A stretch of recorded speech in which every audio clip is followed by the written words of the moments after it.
What's going on, my beautiful DC brothers and sisters? It's your boy, the Truth 31. Hit like, subscribe for all that DC goodness on your face, neck, and chest. Okay, two things. Number one, this is Christopher Nolan's best film. Number two, this is the best Batman film ever. Period. Case closed. I know some of you might disagree with my hot take, but I welcome all conversations. I welcome all opinions. Christopher Nolan, what he did with this film was absolutely extraordinary for a couple of different reasons. Number one, it complete it called I'm high on drugs. No, I'm just kidding. It completely changed the superhero genre for the better. Like it legitimized superhero movies. And I know, superhero movies came before like Spider-Man, X-Men, and stuff like that, but those were really high sci-fi, comic book action, comic book movies. But for this, even though it's a comic book movie, it didn't feel like that. It felt like a crime drama that just happened to star Batman. Like it completely grounded the whole superhero concept. It completely changed the way people who were not fans of the, superhero, genre, period.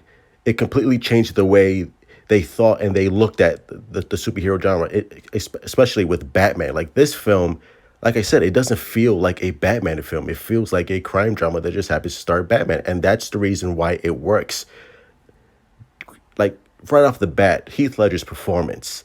I mean, it's the most transcendent performance from an actor I think we will ever see from a comic book movie, period. What Heath Ledger managed to do with this Joker was completely give us a different take on the character, but yet stay true to the comic book roots. I don't know how the hell he managed to pull off that magic trick, but he fucking nailed it, and so did Christopher Nolan. I mean, one of the most iconic scenes featuring Heath Ledger's Joker is the magic trick with the pencil, where he stabbed that guy with the pencil. I was in the audience, full packed crowd at midnight, and when that shit happened, oh my god, like we went all fucking nuts. We were all crazy. We're like, oh my, like did that really just happen? And for a Batman movie, for a PG-13 Batman movie, this is dark as hell. Like I'm surprised Nolan was given a PG-13 because it teeters on the edge of the R rating so fucking much that dude, like he got away with so much shit. Of course, it's funny now that we look back on it that Heath Ledger's performance is so iconic because before, when Heath Ledger was cast, I mean, there was so much backlash against his character, against him as an actor. I don't know why, because if you've seen previous movies beyond the rom-com high school films that he did, he's a fantastic actor, and he just shut everybody up. To this day, people are still considering him for the best Joker of all time, and it's just a shame that due to his untimely passing, that we didn't get to see more of him, because he truly gave a once in a lifetime performance and one of the great Joker performances of all time. And of course, the whole cast from top to bottom with the returning cast of Michael Caine, Christian Bale, Katie Holmes, Maggie Gyllenhaal, who replaced Katie Holmes, who is a slight upgrade, but again, just not really. She's just there. And speaking of performances, the one all top notch. But the one that gets overlooked the most is Aaron Eckhart's performance as Harvey Dent Two-Face. His performance is so incredible, and so, again, it's so true to the comic books of who Harvey Dent is, because you can see Harvey Dent plays, an attorney, the white knight who's labeled as the savior of Gotham City, but you could see just a cool, calm, outlook from the outside, but deep down, like there's like this rage and like bubbling like unnervingness, just like just fucking waiting to pop out.